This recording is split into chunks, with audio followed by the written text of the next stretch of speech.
Now, if you masturbate, do you burn in hell? Is it against the will of God to dodge your taxes, damage the environment, or live together without getting married? These are not obscure questions of medieval theology for millions of Roman Catholics the world over. At the end of the year, the Vatican will produce its first new catechism for 80 years. From the extracts to have been leaked to the Italian press, it seems that although sin is as old as religion, the new catechism will address manifestations particular to our times. At the heart of it all is the question of what exactly constitutes a sin.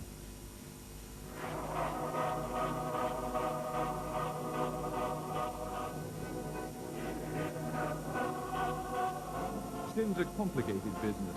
Defining it has preoccupied the Church for centuries.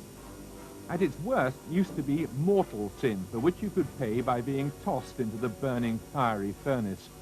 Mortal sin was the total alienation from God, expressed in offences like murder and adultery.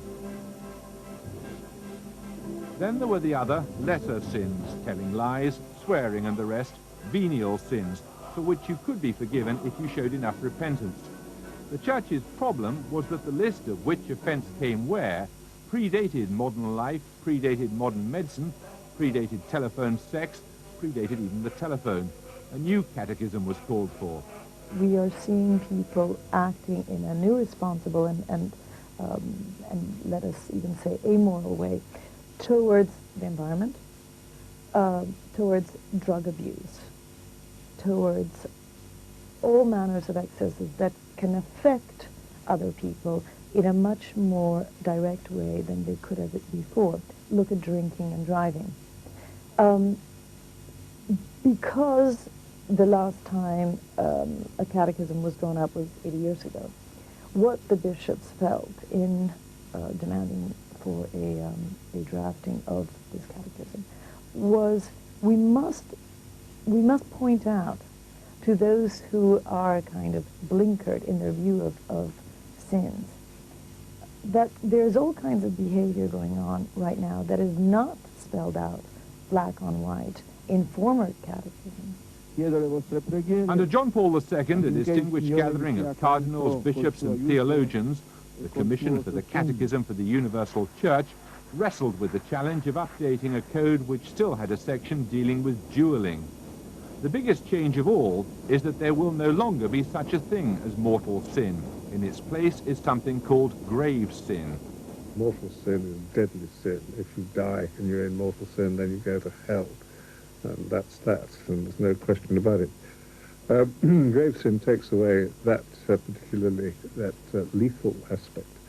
But it also is a more accurate way of talking about things, that you offend God, as it were. You can offend God in minor ways and offend God in major ways. And when you do that, you're talking about grave sin.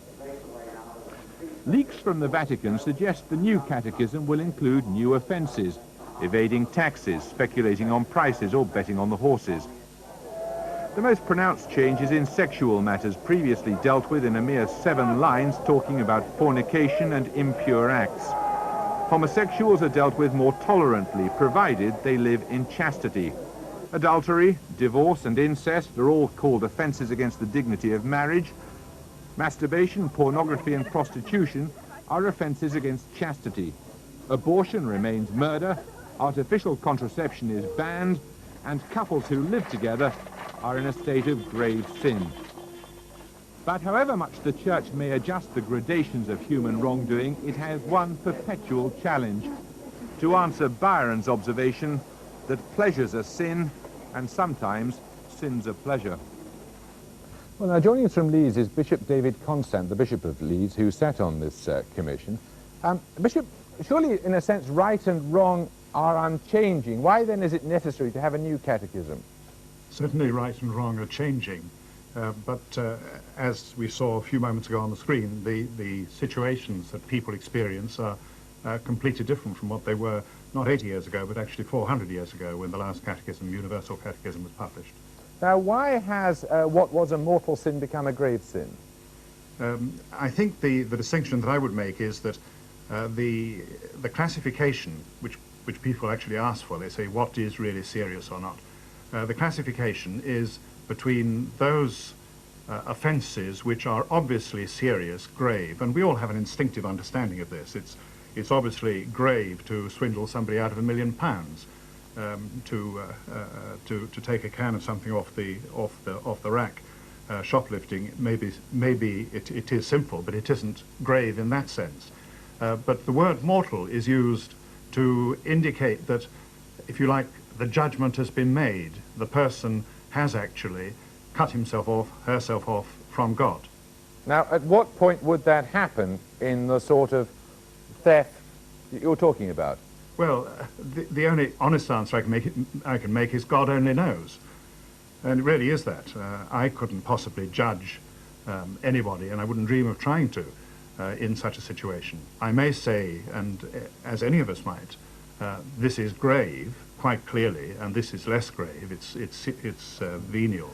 But I would never say this is, in fact, a mortal sin. This person has cut himself off wholly from God forever. So it's not necessarily the case that there are some sins for which you will automatically go to hell. No. It depends upon the sort of person you are and your relationship with God at the time you committed them. Yeah. From the time when this sort of the catechisms were first written, there's always been an understanding that for something to be, for somebody to commit a mortal sin, they must be absolutely deliberate in what they do, and the matter must itself be a very grave one. It can't be a trivial thing.